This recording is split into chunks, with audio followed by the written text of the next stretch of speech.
All right, as you see the thumbnail, we show cherry picking, ducking, timing, and division, right? But there's many more. Like I said, this virus mutated when a boxer has a zero, or on the other hand, gets beat by another icon. So what I'm trying to say is, like, Mayweather had his ways of doing things that a lot of people didn't like when he picked timing and stuff like that. He beat Canelo, right? Mayweather and saying he's the new face of boxing and he's going to do well. We saw, it was one of my videos of LB saying that Canelo learned well from us, and it's going to be a good business person, in the sport of boxing, and making good decisions and stuff like that. So, I don't want to really make this about Canelo, but he's showing a little bit of examples, and he has future examples. Now, I want you to give me examples also, not just the cherries, the ducks, the timing, and the divisions, but I peep game from what history had taught me, what could end up happening in the future. So right now I'm hearing that Canelo is going up to cruiserweight. I heard that he has plans to fight in Triple G, right?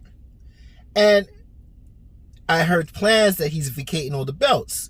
But see, you have to understand, Triple G was his get out card. His get out card of, it's like a mixture of get out card and wasting time, right?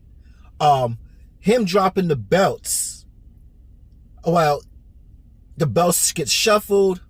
The peasants must fight each other, and that gives him more opportunity who he feels like he could have a fight in the future. Instead of holding those belts and defending it, well, you get rid of it, right? I mean, a lot of boxers, they want to hold their belt, defend it a couple of times, and this and that. Well, this is a no. I tell you, it mutates, right? So he has this get card that he know when to use it. Now, Triple G, he always wanted that he always wanted that trilogy, right? And Canelo, he also wanted it too. No, he wanted it. He wanted it, but he just wanted, and he's not going to express that he wanted. He wanted when he's ready.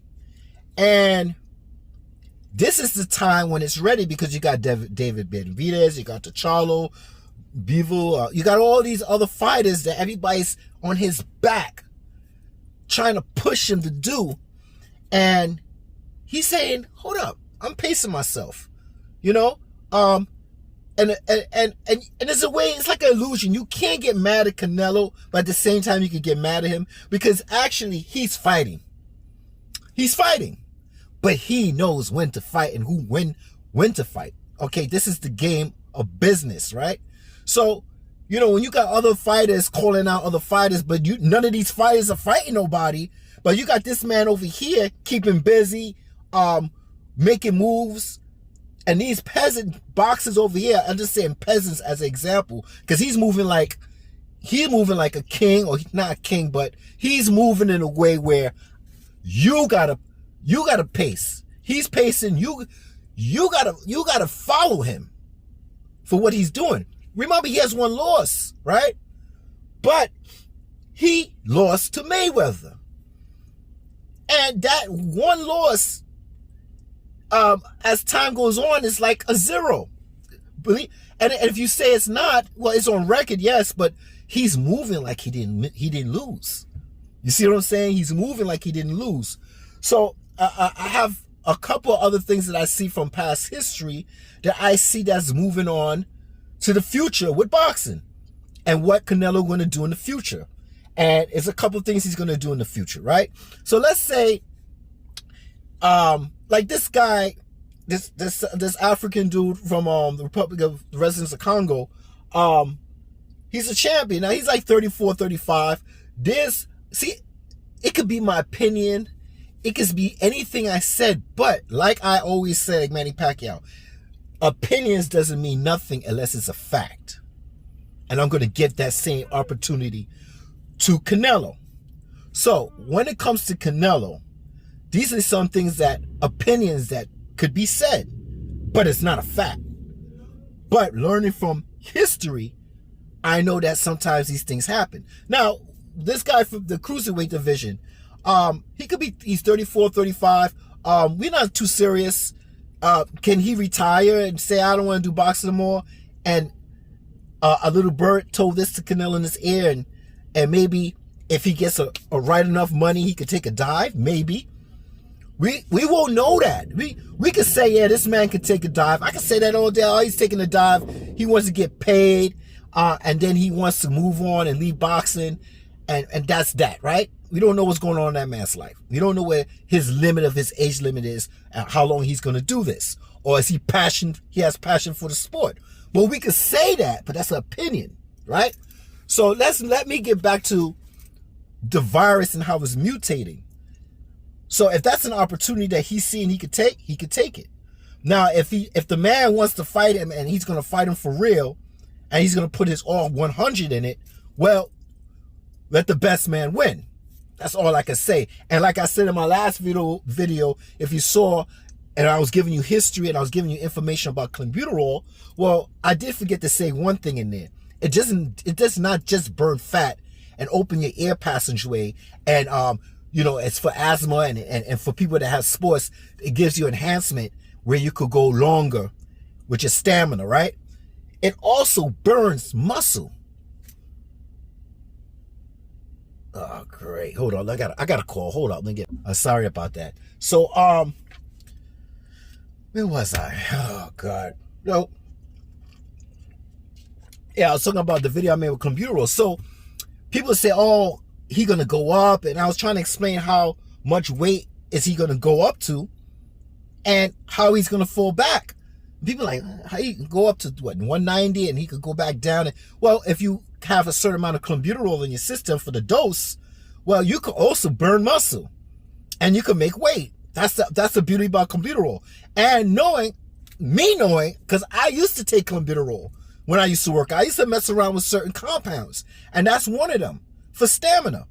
But I didn't like it because it made me jittery and it gives me heart palpitations.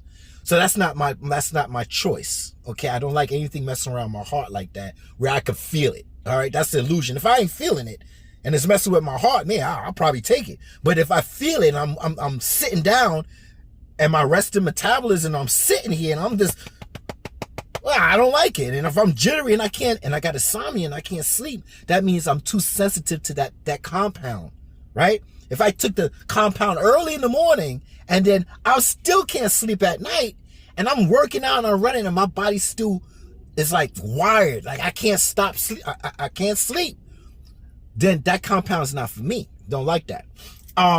So I know the side effects to it, and it could be a little bit of dosage, and you could burn fat depending on calories in, calories out, and you can also burn muscle. All you have to do is change your training session where you're doing more stamina, more cardio, and not a lot more lifting, and you could burn muscle. All right, so this is what I'm talking about while moving up and going straight back down if you can when it comes to these compounds. So let me go on, because I'm not going to make a long video on this, but let me go on to what I think is going on here. So he drops all the units. He's undisputed. He did that. He put all the belts back. He get a free card, and the free card is Golovkin. And he see that the vulnerability, there's some vulnerables. I'm sorry, I can't say a word, but when he see a boxer that's vulnerable, or he made them wait, see the picture of the time, he made him wait long enough, and he knew that he was going to fight Golovkin, but he knew that it's going to be a time where people are going to be pressuring him to fight other fighters. This is his get get card. This is his get free card. And say, okay, well, hey, everybody wanted me to fight him anyway, so I might as fight him now. And you can't complain about that because Golovkin, a lot of people of his fans wanted him to fight because, to tell you the truth, I had Golovkin beat him the first time. The second time, Canelo beat him. And I really want to see a third fight, right? But we all know how that third fight going to go, right? But it's just the timing of Canelo that's going to do this third fight. So that's one. So he got two things that's out. He got all the belts that's out. The peasants, they got to fight. If they ever going to fight each other, if we ever going to see the fights with them, that's another thing. And then to move on, he could fight Golovkin. Now, after he fights Golovkin, I'm trying to tell you what else is going to happen in the future if the pressure is coming on too strong. Because he already went from 4 to 5. He's going to go for the 5th division, right? And now he's going to have to be pressured to go back down. I think he's not going to go all the way up. At being at the height of 5'8", you're going to have to put some pounds on. So all I'm saying is that, and how fast can he put those pounds on his camp, right? So what I'm saying is the only other alternative that he can do is retire. And when I mean retire, that's another get free card where he could retire for maybe a year or two. You coming around? You see where I'm coming from? And then while the peasants and the pieces on the board is getting moved, he's sitting back and he's looking for an opportunity in any of these divisions that he already fought in. Basically, any of these divisions that he fought in. So the get free card with Golovkin, it was always there. It was always there. Even in the back of the mind of Canelo, he knew he was going to fight Golovkin, but he knew that I was a get free card at the time where he's going to get pressured to fight certain fighters, and he could waste time. So this one's a big surprise with the cruiserweight. You know, a lot of people saying this is a real big surprise, and we don't know. All we could do is say opinions about, oh, that dude going to take a dive. Let me go look him up. Oh man, Canelo, the guy is flat-footed, or he doesn't have good movement. I watched him; he's pretty good, but it's iffy. It's iffy. But opinions don't matter. Only facts. Opinions don't matter. Opinions is just to make a video, so you could relate to the video, or you could say, "Nah, I don't relate to your opinion. Let me move on. I ain't subscribing to you. I'll view you to see what the opponents is talking about, but I won't subscribe to you." So we have free opportunity on talking about our opinions. But I'm just letting you know that I see that he could retire in a year or two. I think Mayweather did it, right? Maybe a year or two, sit back and wait. So I'm thinking of that's the next mutation. I mean, it's not really a mutation, but it's in a different vessel. It's in a different form. It's Canelo form, not Mayweather form, right? So that's why I say, you know, people say, oh, you a hater, you want people to lose. Yeah, I want all of them to lose. I want everybody to lose so they can fight each other, okay? Because when you're on top, the name of the game is to stay on top. And some people don't do it the way you want to do it. They want to do it by any means necessary. And in a way, can you be mad at Canelo? And in a way, can you be mad at Canelo? Because it's irritating that you can't see what you want from Canelo. But at the same time, Canelo's like, listen, man, I'm staying on top. And there's only one life to live. And I got to do what I got to do. So it's like a 50-50 thing. Like, you know, like a lot of people say Anthony Joshua was what's that word? A made-up boxer, manufactured boxer. You know, it's just a manufactured boxer. That's what some people say. You know, everybody has their opinion. But I'm just letting you know, besides the cherry, besides the ducking, besides going to divisions and then getting a belt and not defending it and just dropping it, and moving on for another opportunity, right? Because you can have a belt and defend it because you see another opportunity in that division, and you're gonna say, well, then I'll defend it. But if you don't see an opportunity and a vulnerable boxer that's vulnerable, and you see somebody in another division, that's how it is. And this is what's going to happen in boxing. You're going to see movements like this all the time in the future. Because once you're on top, the name of the game is staying on top as long as you can. And like I said, Canelo, if he could make 8 divisions, if he could tie 6 divisions with Oscar De La Hoya, that face of Oscar is out. When we describe 6th division, we describe 6th division as Canelo. And then Oscar. You see what I'm saying? Right now, every time we think of 6th, we'll say Oscar, right? 4th division, Mikey, Broner. 5th division, Mayweather. 8th division, Manny Pacquiao. But the same thing with Manny Pacquiao. If Canelo opportunity is to change history, and by any means necessary, and he is equal with Manny Pacquiao 8th division, well, I'm just going to let you know, they're not going to talk about Manny as being 8th division. They're going to talk about Canelo as 8th division because he did it last. That's what's imprinted in your brain. And that's like I always say, man, Canelo got popped. Manny Pacquiao didn't get popped. But your opinion is stronger than the fact. Your opinion is stronger than the fact. That's all that matters, man. And I hear people say, I'm not going to buy this fight. Same thing with Tank.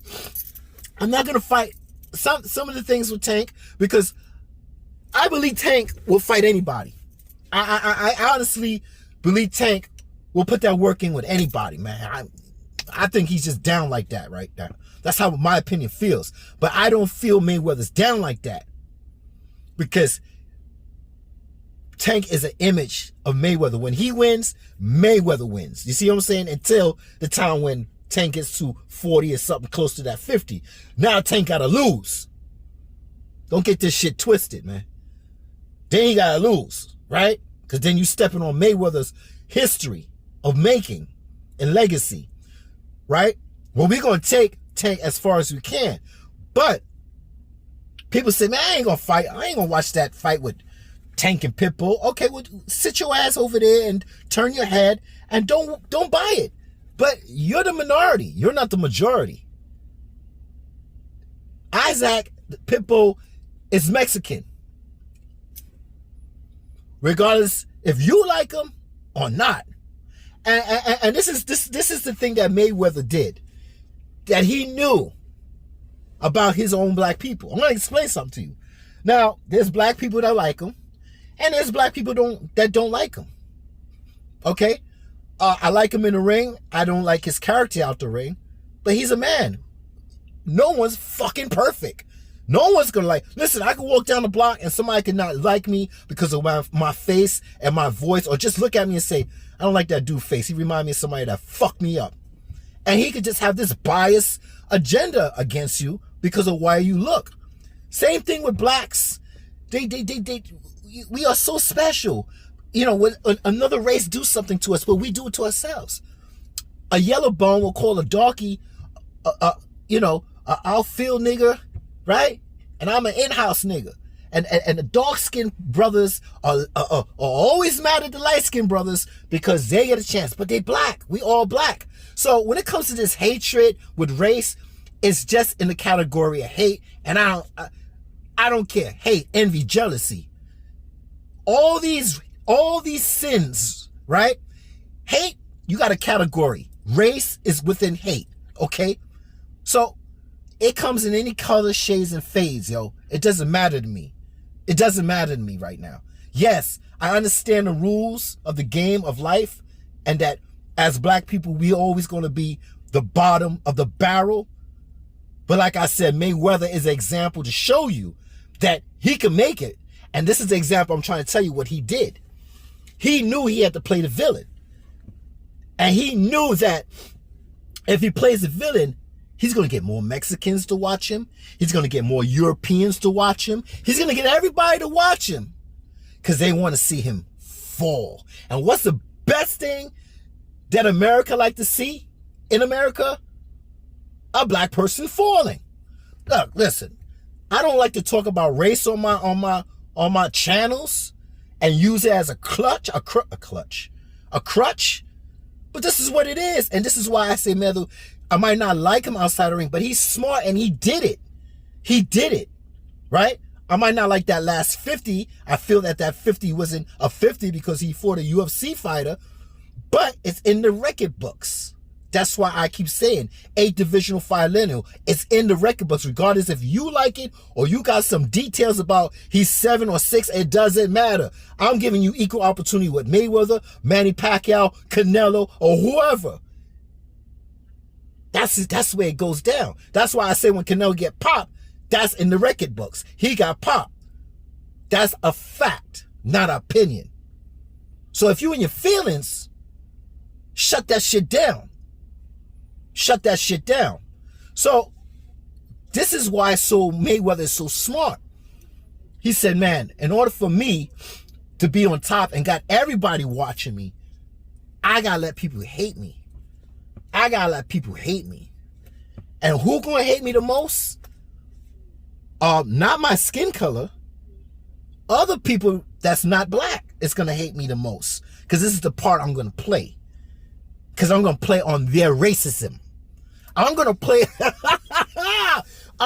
on their racism. Because they don't like black people anyway. But I'm gonna give them something so much to get a hard on, to see me fall, that they're gonna pay to see me fall.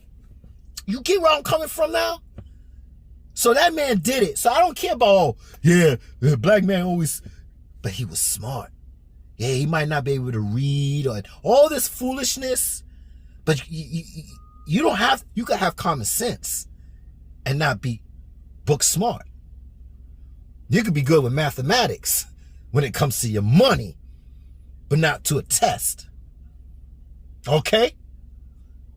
Shit. So I don't need no crutch. I don't need no crutch, man. You got to learn from the best and how it does it. And that's why I say from Mayweather, Canelo, there's things that's going to mutate. So I'm saying that I can see in the future that when things get too tough, I can see Canelo taking a year or two off. Taking a year or two off. I can see that. And then when the opportunity with a vulnerable fighter that he feel have something that he wants, he could get back in there. Now, when he retired, doesn't mean that he's laying back putting on weight. No, he's telling you he retired, but he's still in the boxing ring, putting work in. Still sparring, putting work in. So when that time comes up, he gets back on his little dosage. That's legal. And that's why I say, all these other boxers, get on clean. I'm sorry, man, but this is a mutation. Get on clean. Oh, no, I'm not going to do that because I'm clean and I'm healthy. Bro, if it's legal to a certain dose, it's not just for Canelo. Yo, I got to play fire with fire, man. You know, it's not always when you use fire to fight fire. Because look at this. Look what happened to Wilder. He tried to do fire with fire. Oh, you gonna wear those horse gloves again? You gonna wear those horse gloves again? Those horsehair gloves? Tyson Fury? Well, guess what? I'm gonna do it too. Give me my I forgot the name of his boxing gloves that he's gonna use. But what did he say? He said that he breaks his hand continuously when he wears those kind of boxing gloves. But why would you do it? Because you want to be on the same playing field. And there's nothing wrong with that. But guess what? You're not Tyson Fury. Your bloodline is now bare knuckle. Your bloodline is now bare knuckle. No, it's not. So you break your hand again. How many times are you going to break your hand? How many times are you going to break it to the point where your mind's going to tell you when you throw that punch, it's either you go all in, or you might have to just ease up in your power? Because the doctor might tell you, yo, if you break your hand again, you're going to have this problem for when you get older, the rest of your life. You're going to have arthritis. You're going to be walking around like this. Yo, man, seriously. But when it comes to this dosage, if you're not sensitive to clen and you could take it Microdose? Hell, bro, you got to do what you got to do to have that stamina too in the ring. Because I'm showing you, and I'm telling you, if Canelo had stamina problems and he's going on going up in weight to cruiserweight, and he's not showing any stamina problems, well, guess what? Yeah, it's bad to say he's doing something right. He's doing something right. So I got enough of this, but I'm just letting you know. Undisputed dropping belts, letting the peasants fight over what I dropped and shitload of. You got to fight. We're going to wait to see if these fighters going to fight. Because how you going to talk about Canelo not fighting this and that one, and the peasants is not even fighting each other? You should just keep your mouth shut. So you see, oh, you for Canelo. You see, no, I'm going for the acts of action in life when it comes to boxing. So yeah, I might sound for Canelo, and next minute I'm not for Canelo. And I might not be for Mayweather, but the next minute I am for Mayweather. And the next thing you know, I'm for Manny Pacquiao. And there's gray areas in life. And you got to see how it's moving. It's not a black and white life. There's gray areas to life. And once you know that, you won't take this hate shit seriously. Because I love you, brother. I love you, man. Don't call me brother. Call me bro, okay? Because you're not my brother, okay? I will say that sarcastically. You're my brother, but just call me bro. Because in order to be a brother, we got to stay on code with each other. White, black, Filipino, Indonesian, whatever you are, Russian, you're going to be my brother once we stay on code. Once you not on code with me, just being basic and being friendly and being respectful, then you're not my brother anymore. That's it. Because I hate when black people say, oh, how can you do this and how can you do that? But your black ass could be as black as tar and hate a light-skinned brother. And your light-skinned ass can hate a black brother for whatever reasons you feel. So within our black community, we have issues, and if I don't see a perfect black community, then no one is my brother. Okay? No one's my brother. So that's all I'm saying. Look at what's going on. Look at the big picture when it comes to ducking, timing, vacating belts, going up divisions, retiring for a year or two. Because guess what? He's not going to really retire unless he breaks some boundaries. Okay? And I feel like he's trying to go up to 8th division. Yeah, I feel he's trying to go up to 9th division. He can't be 50-0. We know that. But he's trying to do something. He's not just getting money and sleeping in silk sheets and saying, oh, okay, he's not in that nigga mentality, right? Where then he slacks up. He's in the gym. He got a purpose. Do we know what Canelo purpose is? Do we know? All right. So let's just lay back, sit back, and just learn from the movements of the ones that's on top. Not to say that you have to do the things that, everybody has different passions. But let's watch what's going on. Because guess what? You know who's watching? These other boxers. And they watching how he moves. And guess what? It's going to be repeated. Rather rinse and repeat. That's it is. I got to go. 8:46 in the morning. I got to be at work at 9 to do my 9 to 5 to stay alive. Hey, I'm not here to change your mind. I'm just here to let you read between the lines and keep in mind what could happen next in boxing without it happening yet. Yeah.